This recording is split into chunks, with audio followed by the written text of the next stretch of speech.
Do a quick video on just how to get started with basic punch needle. I did a video on supplies, backing materials, and needles, which is really long and probably boring to some, but this is kind of the next version of once you have the backing material, once you have your punch needle, where do you start?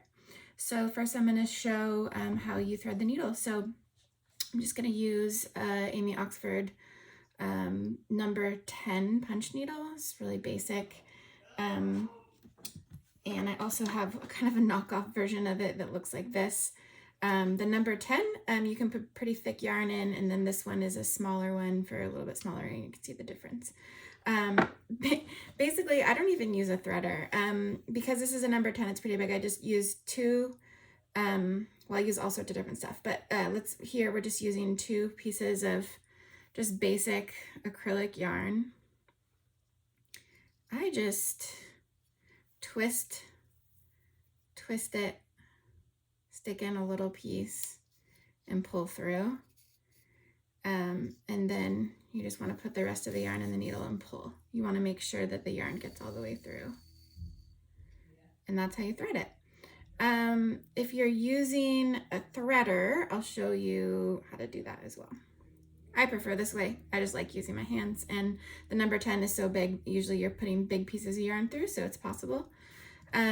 This is my favorite punch needle. It's a vintage Columbia punch needle. I think it's 100 years old.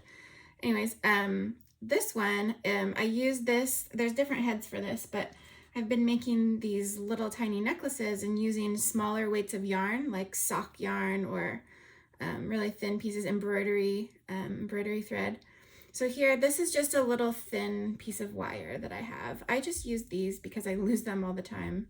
There's probably some better threading methods, but this is just really simple for me. So I just take this, put it in the end of the needle with my yarn attached there, and then put the metal in the end of the punch needle and pull through.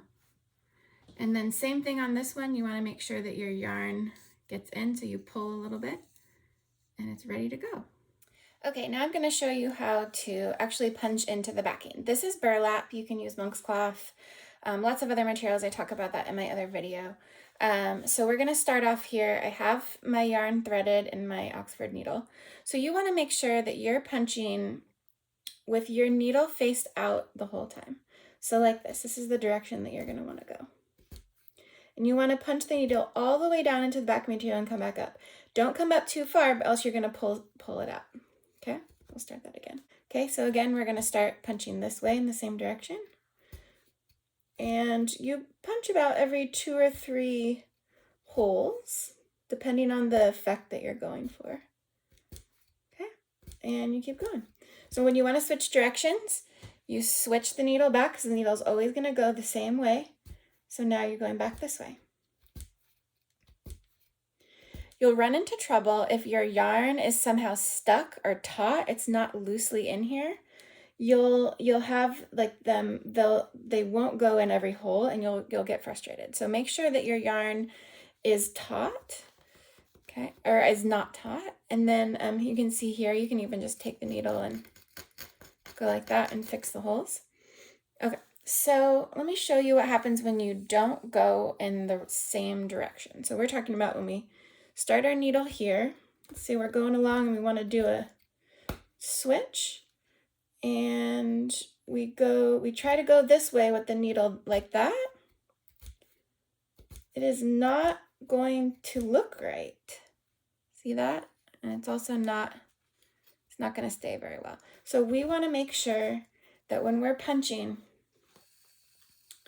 the needle always goes in this direction, okay? You always want to go in this direction. So switch, if we're going to turn and go the different direction, this needle is going this way, okay? And when you're doing punch needle, you're always working on the opposite side. So this isn't actually your finished side. Let's turn this over. This is going to be your finished side. There's where you see the loops. I'm just going to show you with a different needle. This needle has smaller yarn in it, but same concept. you're going to punch going in one direction. What I love about this needle, okay, so let's say we want to stop here and get another color. Let's see, I should have had these scissors before. What I will do is, it's really hard to show with my camera angle. I'm just very newbie in this camera stuff. So I would pull it out and cut. Okay, so now you can see the start of our loops. What's really cool about this little tiny thread is that when you mix the colors, it creates kind of a neat effect. So there's your loops on that side. So what I love about this Columbia punch needle that you can find on eBay or Etsy, they're a little bit expensive to find, but if you look, I think I got this one for $20. You can change the length of your loops with these needles. And there's newer ones, they're just called adjustable punch needles. I'm gonna start doing some kits here pretty soon that'll have some adjustable ones in. And I'll show you the difference in the size of loops. So here's our first loops we did on that other side. Okay, and I'm gonna just do it right next to this one. We're gonna start with our needle pointing this way, and I'm gonna go all the way down, back up.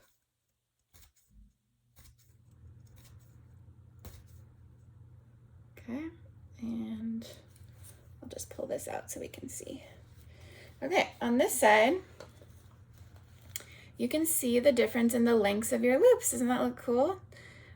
These are pretty big loops. So you can just see how you can create different effects. Another thing that you could do with these loops, when you're done, you could cut them. And now it's more of a shag. And now you have some loops with shag. So you can just see there's like endless possibilities with punch needle. I mean, I just really want to do something quick to show you that's how to start. And yeah, I hope to do more videos with some new techniques, and then also how to kind of cut and finish. And yeah, put in the comments if you have some other things that you're wondering about punch needle or issues that you've run up to. A lot of issues are going to be with your backing material and your weight of yarn and your needle. So once you kind of get that figured out, punch needle is a lot more fun. There's just a little learning curve in the beginning. Thanks.